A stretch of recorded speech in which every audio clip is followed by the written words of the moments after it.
کیا 10 سینچریاں بھی بنا لے، تینوں کن نے پاکستان ٹیم وچ رکھنا ہے۔ چیمپئنز کپ میں ایک کھلاڑی نے جب آپس میں گپ شپ کر رہے تھے کامران غلام کو یہ تانا دیا تھا، اور اس میں 100% سچائی تھی، سسٹم کی خرابی بھی تھی، اور جو کھلاڑی کھیل سے بڑے بن چکے تھے ان کی اجارہ داری کا معاملہ بھی تھا۔ اور اس بات میں بھی کوئی شک نہیں ہے، میں نے پہلے بھی کہا کہ بہت سارے ایسے کھلاڑی ہیں جن کے کریئر بابر نے تباہ کیے، جن کے کریئر رضوان نے تباہ کیے، اور یہ یاری دوستی جو ٹیم تھی یا جو یاری دوستی گروپ تھا، ان سب لوگوں نے مل کر ڈومیسٹک کرکٹ کا جو ٹیلنٹ ہے اس کو جو تباہ کیا، جو برباد کیا، اور اسی کا نتیجہ یہ ہے کہ آج پاکستان ٹیم کی سچویشن یہ ہے۔ ایسا نہیں ہے کہ نیا ٹیلنٹ آ نہیں رہا، اصل مسئلہ یہ ہے کہ وہ جو ٹیلنٹ آ رہا ہے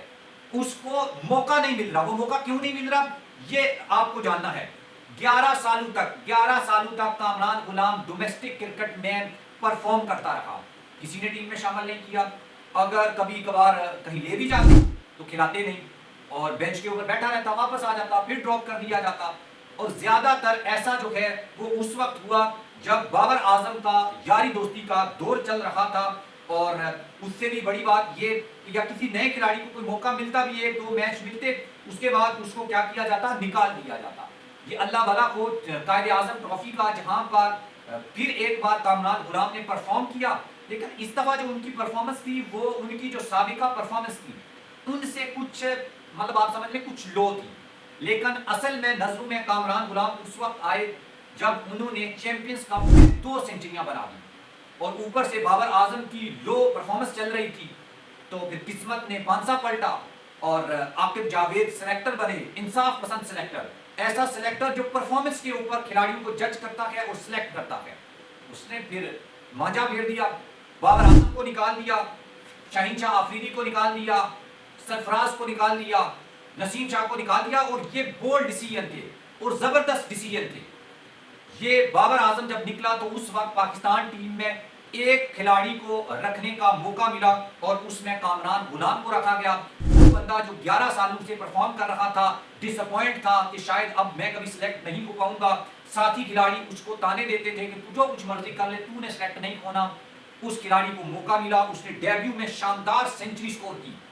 اور یہ بتایا کہ ڈومیسٹک کے لڑکوں کو اگر موقع دیا جائے تو وہ پرفارم کرتے ہیں۔ بابر اعظم 18 اننگز میں کوئی 50 نہیں بنا سکا، لیکن ٹیم کا حصہ رہا۔ لیکن نیا کھلاڑی بعض اوقات بینچ پہ بیٹھے بیٹھے اگلی سیریز میں ڈراپ، یا شاید پتہ نہیں کوئی یہ کرائٹیریا بھی ہوگا کہ وہ بینچ کے اوپر صحیح نہیں بیٹھا تھا،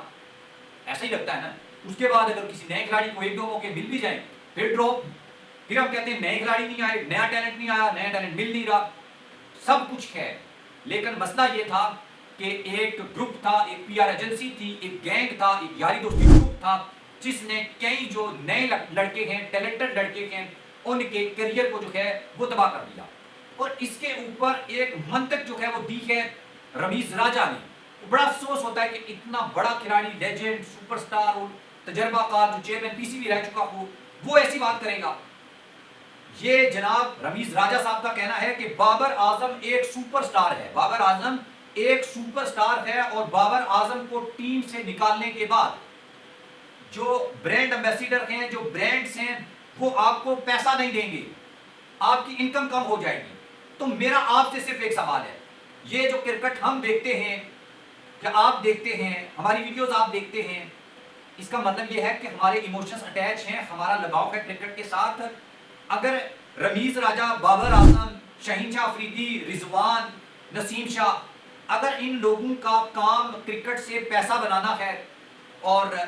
ہمیں جو ہے وہ ٹھیک ہے جس کھلاڑی کو اچھے پیسے مل رہے ہیں، وہ اچھا جو ہے وہ سپر سٹار ہے، اور اچھے جو ہیں وہ اس کے ریٹ اچھے لگ رہے ہیں، تو اس کو کھلا دو، دفعہ مارو، یہ پرفارمنس ڈومیسٹک کرکٹ بند کر دو، کیا فائدہ ہے؟ یہ لوگ صرف یہاں سے اس کے بارے میں سوچ رہے ہیں۔ اور عاقب جاوید آیا جس نے بولڈ ڈیسیژن لیے، جس نے پچ میں تبدیلی کی، سپنرز کو ایڈ کیا، اور بابر کو ڈراپ کیا، اور وہ کھلاڑی جو پرفارم نہیں کر رہے تھے، نئے لڑکوں کو موقع دیا، آپ جیت گئے۔ جیت کا فارمولہ یہی ہے جو عاقب جاوید نے بتایا ہے یا جو کیا ہے، اور گروپنگ کو ختم کرنے کے لیے ان لمیٹڈ اختیارات دیے ہیں محسن نقوی نے عاقب جاوید کو، اور بابر اور شاہین کو ایک ساتھ ڈراپ کرنے کا مقصد بھی یہی تھا کہ ان کی گروپنگ ختم کی جائے، اجارہ داری ختم کی جائے۔ یہ کھیل سے بڑے بن چکے تھے،